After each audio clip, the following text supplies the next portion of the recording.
सभी को नमस्ते मेरा। आज हम एस.एल. दोषी और पी.सी. जैन की बुक में से अगस्त कॉम्ट जो प्रथम समाजशास्त्री है उसका एनालिसिस करेंगे।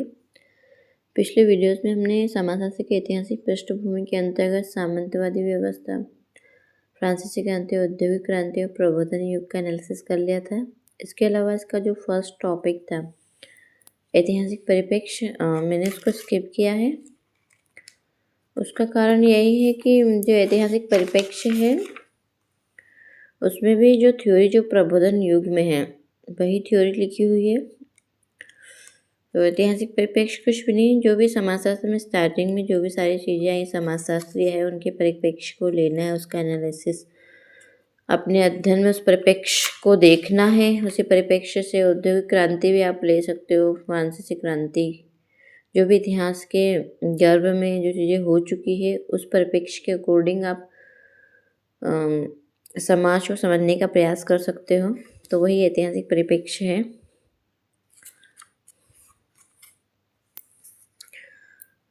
तो अब हम अगस्त कॉम्ट का एनालिसिस करेंगे। तो अगस्त कॉम्ट से पहले सामाजिक विचारकों की श्रेणी में मॉन्टेस्क्यू का नाम लिया जाता है। तो मॉन्टेस्क्यू एक दार्शनिक थे और राजनीतिक विचारक भी हैं। आपने लॉक, रूसो, वोल्टेयर, मॉन्टेस्क्यू ये सब इन्हीं का नाम सुना होगा। तो ये राजनीतिक विचारक भी है, राजनीतिक शास्त्र में भी इनका उल्लेख है। इसके अलावा ये दार्शनिक भी है।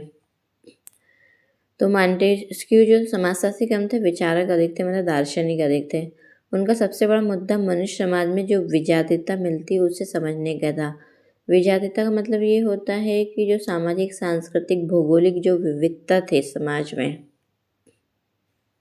उसको समझने का था। उनकी बहुत बड़ी समस्या इस तथ्य का पता लगाना थी कि इस विजातीयता में व्यवस्था कैसे स्थापित की जाए, यानी जो समाज में सामाजिक, सांस्कृतिक, भौगोलिक जो विविधता है उसमें एक सिस्टम कैसे स्थापित किया जाए। तो ऐसा करने में वे एक सीमा तक सफल भी हुए। उन्होंने उन निर्धारक तत्वों का पता लगाया जो सरकार या समाज को क्या प्रभावित करते हैं। तो इनका जो एक सिद्धांत है शक्तियों का पृथक्करण का जो सिद्धांत है वो उन्होंने दिया था, जो सरकार को प्रभावित करता है। और चूँकि फ्रांस में भी अधिकतर निरंकुश शासन व्यवस्था थी, तो उस निरंकुशता को हटाने के लिए भी उन्होंने जो विधायिका, कार्यपालिका और न्यायपालिका, उन्होंने 3 अंग राजनीति को 3 अंगों में डिवाइड करने का उन्होंने विचार दिया था, विधायिका, कार्यपालिका और न्यायपालिका, जिससे सरकार संचालित हो सके। और वही चीज़ें समाज को भी प्रभावित करती है, क्योंकि कानून जो बनता है वो समाज को भी प्रभावित करता है। एक राजा के द्वारा कानून बनाया जाता है, तो अगर तीनों अंगों के द्वारा जो कानून है उसका एनालिसिस किया जाएगा, निर्माण भी किया जाएगा, उसकी व्याख्या भी की जाएगी, उसका संरक्षण भी किया जाएगा, तो एक तरह से समाज में एक सिस्टम बना रहेगा। तो उन्होंने उन्हीं निर्धारक तत्वों की बात की थी। और यहाँ तक कि अगर उन्होंने ये भी बात कहा था कि कोई भी समाज है, समूह जो भौगोलिक रूप से अलग है, सांस्कृतिक रूप से अलग है, सामाजिक रूप से अलग है, तो उसके अकॉर्डिंग कानून का निर्माण होना चाहिए, कानून को उनके अनुसार ढल जाना चाहिए। तो ये उनके विचार थे। तो वही कि मॉन्टेस्क्यू विजातीयता के मुद्दे को लेकर चले और अपने निष्कर्ष में मनुष्य समाज की एकता पर आए। जो विजातीयता है उसको उसके अनुसार सिस्टम बनना चाहिए और फिर मानव समाज में यूनिटी स्थापित होना चाहिए। पर अगस्त कॉम्टे ने दूसरी रणनीति अपने, उन्होंने तर्क दिया कि मनुष्य समाज में एकता ही है और इस एकता के पीछे जो कारण है वो प्रत्यक्षवादी है। उन्होंने बताया कि समाज में तो एकता ही शुरू से पाई गई है और इनके पीछे जो कारण है वो प्रत्यक्षवादी है। प्रत्यक्षवादी जिनको हम देख सकते हैं, उसका एनालिसिस कर सकते हैं। उनका कहना था कि जिस भांति प्रकृति के नियम होते हैं, सूर्य पूर्व में निकलता है और पश्चिम में क्या अस्त होता है, दिन के बाद रात आती है और पतझड़ के बाद बसंत आता है, प्रकृति का रथ एक निश्चित दिशा में चलता है, वैसा ही नियमों से संचालित होता है। वे तर्क देते हैं कि ठीक प्रकृति के नियमों के अनुसार समाज भी निर्धारित नियमों के अनुसार चलता है। तो यही संक्षेप में एक प्रत्यक्षवाद है। मतलब कॉम्ट का यही कहना है कि जिस प्रकार से जो प्राकृतिक घटनाएं हैं, जो सूर्य पूर्व से उगता पश्चिम में मतलब डूबता है, ये प्राकृतिक घटना है। तो समाज में भी जितनी जो घटनाएं घटित हो रही है ना, एक नियम के अकॉर्डिंग ही घटित हो रही है, जिसका हम पता लगा सकते हैं, सिद्धांतों का रूप दे सकते हैं। तो उसी को उन्होंने प्रत्यक्षवाद बोला है। अतः समाज की दशा और दिशा जानने के लिए हमें इन नियमों का ही पता लगाना पड़ेगा। अगस्त कॉम्ट को विचारक मानने का कारण है, उन्होंने सबसे पहली बार इस तथ्य पर विचार किया कि प्रकृति के नियम को समाज की संरचना को समझने के लिए लागू करना चाहिए। जो समाज की संरचना है उसके अनुसार प्रकृति के नियमों को हम लागू कर सकते हैं। दूसरा, वे न केवल समाज की एकता और व्यवस्था में दिलचस्पी रखते थे, उनकी रुचि यह जानने में भी थी कि समाज किस भांति प्रगति और विकास करता है। तो मतलब उन्होंने न केवल जो व्यवस्था है जो उस टाइम पे चल रही है, जो उसमें यूनिटी स्थापित कर रही है, उसको भी जानने में दिलचस्पी रखते थे। इसके अलावा जो समाज प्रगति कर रहा है, परिवर्तित हो रहा है, उसको भी जानने में और उनकी रुचि थी। जब वे समाज की व्यवस्था की बात करते हैं तब उनका उद्देश्य समाज की स्थिति को, गतिशील अवस्था को जानने का था। तो वही है कि समाज की स्थितिक अवस्था, मतलब जो समाज में एकता और व्यवस्था है जो है उसको स्थितिक अवस्था बोलते हैं, और जो समाज प्रगति करता है उसको गतिशील अवस्था कहा जाता है। तो अगस्त कॉम्ट की कृतियों का मुहावरा ये था, प्रगति और व्यवस्था, और दूसरा मुहावरा था समाज की स्थिति को सामाजिक गतिशीलता, कि समाज किस प्रकार से एक स्थिर अवस्था में है, फिर गतिशील अवस्था में भी है। ये बहुत थोड़े में ही मुहावरा ही अगस्त कॉम्ट को विचारक का क्या दर्जा देता है। तो ये है कि जो अगस्त कॉम्ट प्रथम विचारक थे जिन्होंने मतलब समाज को समझने के लिए एक सिद्धांत दिया था, जिनके सिद्धांत को स्थैतिक और ये गतिशील अवस्था के रूप में वर्णित किया है। और इसी सिद्धांत का हम आगे एनालिसिस भी करेंगे, समाज की स्थितिक और गतिशील अवस्था का, समाज की स्थितिक और गति की, इनका सिद्धांत है। अब ये तो इनका थोड़ा बहुत परिचय है कि समाजशास्त्र में क्या है, पहले कौन आया जिन्होंने थोड़ा बहुत तो समाज के बारे में विचार दिया। फिर अगस्त कॉम्ट ने काफ़ी हद तक समाज की व्यवस्था और गतिशील अवस्था को एनालिसिस किया। अब हम इनका जीवन रेखा चित्र देख लेते हैं। तो अगस्त कॉम्ट का जो जन्म है फ्रांस के दक्षिण में बसे मॉन्टपेलियर शहर में 19 जनवरी 1798 में हुआ था इनका जन्म। उनके पिता कैथोलिक धर्मावलंबी थे। वे सरकारी विभाग में एक सामान्य अधिकारी थे और उनका दृष्टिकोण क्या था, रूढ़िवादी था। तो यही था, इनके जो पिता थे वो तो रूढ़िवादी थे और कैथोलिक धर्म को मानते थे। अपने अवकाश का समय वे बागवानी में गुजारते थे उनके पिता।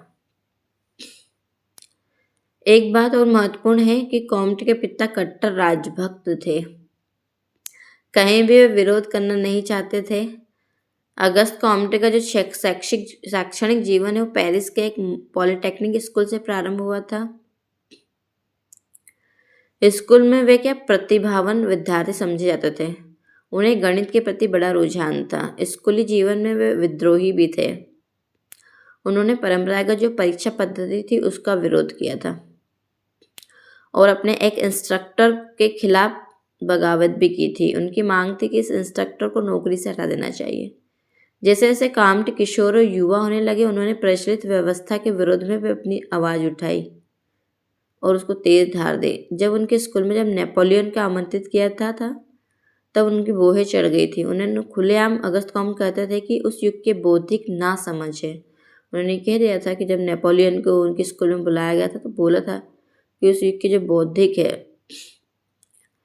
जो भी प्रोफेसर है, जो भी बुद्धिजीवी वर्ग है, वो ना समझ है। अगस्त कॉम्ट की मित्र मंडली में सेंट साइमन भी थे जो शीर्ष स्थान पर थे, और यह भी समझा जाता था कि साइमन के विचारों का अगस्त कॉम्ट पर बहुत अधिक प्रभाव पड़ा। बाद में चलकर इन दोनों की मित्रता अधिक समय नहीं चली। फिर अगस्त कॉम्ट अपने व्यक्तिगत जीवन में दुखी थे। उनकी आर्थिक हालत खस्ता थी। विवाह के बाद वे अपनी पत्नी के साथ सुखपूर्वक जीवन नहीं बिता पाए। उनकी पत्नी के कारण कॉम्ट ने वैवाहिक जीवन से मुख मोड़ लिया। अब उन्होंने पारिश्रमिक लेकर व्याख्यान देना प्रारंभ कर दिया। इस व्याख्यान में उन्होंने प्रत्यक्षवाद की विषय वस्तु पर जोर दिया और वे बराबर यह कहते थे कि प्रकृति के नियमों की तरह ही समाज के नियमों को भी विकसित करना चाहिए। तो वही इनकी जो प्रत्यक्षवाद थ्योरी है उनको उन्होंने बताया लोगों को और कहा कि जो प्रकृति में जो नियम है, जैसे प्राकृतिक घटनाएं संचालित होती है प्रकृति के नियमों के अनुसार, वैसे समाज में जितनी भी घटनाएं संचालित होती है उसके भी कुछ नियम हैं, उनको विकसित करना चाहिए। वे व्याख्यान देने की गतिविधि में अधिक नहीं चल पाए। सन 1827 में वे भयंकर मानसिक रोग से पीड़ित हो गए।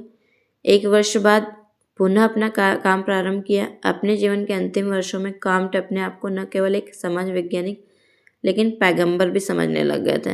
उन्हें लगा कि जैसे वे एक नए धर्म को क्या प्रतिपादित कर रहे हैं। मैं आपको बता दूं कि इन्होंने मानवतावादी धर्म के बारे में भी समाजशास्त्र में बताया कि एक ऐसा धर्म बनना चाहिए जो व्यक्ति को उसके सभी दुखों से मुक्ति दे। अगस्त कॉम्ट का इस तरह का दावा केवल दावा ही था। सब मिलाकर यह कहा जाना चाहिए कि उन्होंने समाजशास्त्र का एक तो नामकरण किया। अगर हम इनके कार्यकाल को देखें तो इन्होंने समाजशास्त्र का नामकरण किया, एक विधि भी दी उन्होंने जो प्रत्यक्षवाद है, और अंत में चलकर उन्होंने समाज को प्रगति और विकास की ओर ले जाने का एक रास्ता बताया कि समाज को हम प्रगति और उसको विकास कर सकते हैं। तो ये इनका जीवन रेखा चित्र है। फिर इनका कृतित्व। तो अगस्त कॉम्ट का जीवन सरपट मैदान की तरह नहीं था कि एक जैसा चल रहा था। इनमें टीले थे, उतार चढ़ाव भी थे। जीवन भर वे किसी न किसी बीमारी से पीड़ित रहे। आज स्वस्थ हैं तो कल रुग्ण है।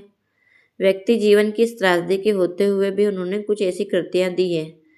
फिर भी उनकी 2 कृतियां ऐसी हैं जिन्हें शास्त्रीय कहना चाहिए। उनकी एक पुस्तक है द पॉजिटिव फिलॉसफी, एक भव्य कृति है पॉजिटिव फिलॉसफी, और यह कृति 6 जिल्दों में प्रकाशित हुई है। इसकी अवधि 1830 से 1842 तक रही है, क्योंकि 6 जिल्द में प्रकाशित हुई है अलग अलग समय पे, तो इसलिए 1830 से 1842 तक ये प्रकाशित रही। फिर दूसरी मुख्य कृति थी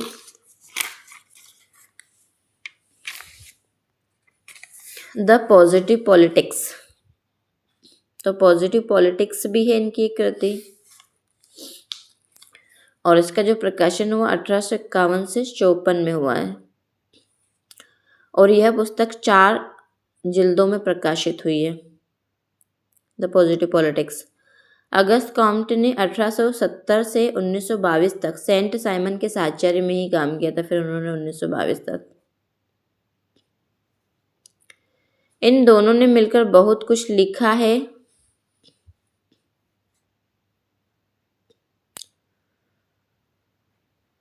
यह लिखावट भी कॉम्ट के कर्तृत्व में है। यहाँ यह बात कठिन है कि इन कृतियों में साइमन का कितना योगदान है। मतलब इनकी जो कृतियाँ हैं जो सेंट साइमन के सहयोग से भी लिखी गई, तो उनमें साइमन का कितना योगदान है यह कहना कठिन है। फिर कॉम्ट का कितना इस कठिनाई के होते हुए भी यह अवश्य है कि इन दोनों की कृतियों में plan of the scientific operation necessary for the reorganisation of society एक महत्वपूर्ण कृति है जो सेंट साइमन के साथ इन्होंने लिखी। ये इनकी पुस्तक the scientific operation necessary for the reorganisation of society, मतलब जो समाज है उसके पुनर्गठन के लिए एक साइंटिफिक ऑपरेशन होना बहुत ज़रूरी है, वैज्ञानिक ऑपरेशन सर्जरी। तो यही है कि एक महत्वपूर्ण कृति है। साइमन के बिछुड़ जाने के बाद इस कृति के बारे में कॉम्ट ने यह कहा कि 1822 वर्ष की यह पुस्तक एक बहुत बड़ी खोज है। 1822 में जो ये पुस्तक आई थी, इस पुस्तक में कॉम्ट और साइमन ने आग्रहपूर्वक कहा कि राजनीति को सामाजिक भौतिकी बन जाना चाहिए। इसी पुस्तक में उन्होंने बोला है कि जो पॉलिटिक्स को सामाजिक भौतिकी बन जाना चाहिए। तो मैं आपको बता दूं कि इन्होंने समाज को सामाजिक भौतिकी बनाने की बात नहीं की थी, राजनीति को सामाजिक भौतिकी बनाने की बात की थी, क्योंकि राजा का शासन था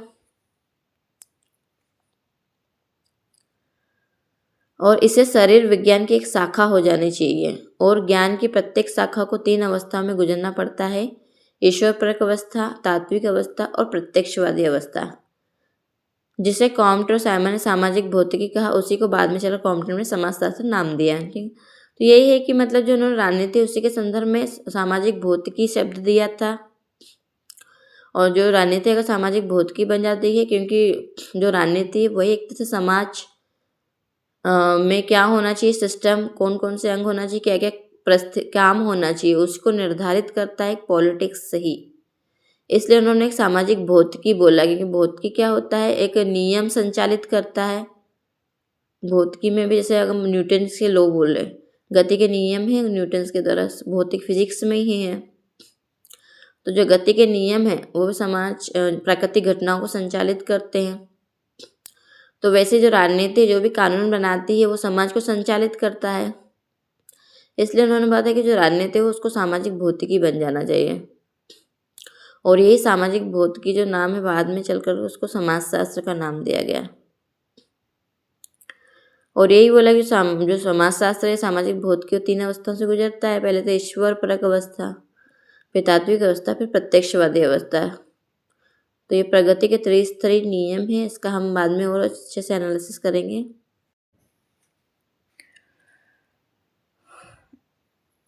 तो वही है कि फिर कॉम्ट की जो मृत्यु हुई है वो 5 सितंबर 1857 को हुई है। इसमें नहीं लिखा है क्योंकि 1857 का इनका लास्ट एंडिंग पीरियड है।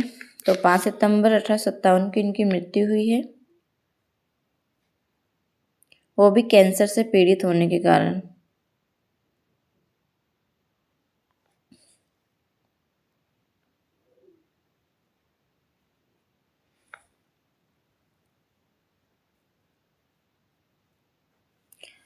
तो धन्यवाद सभी को।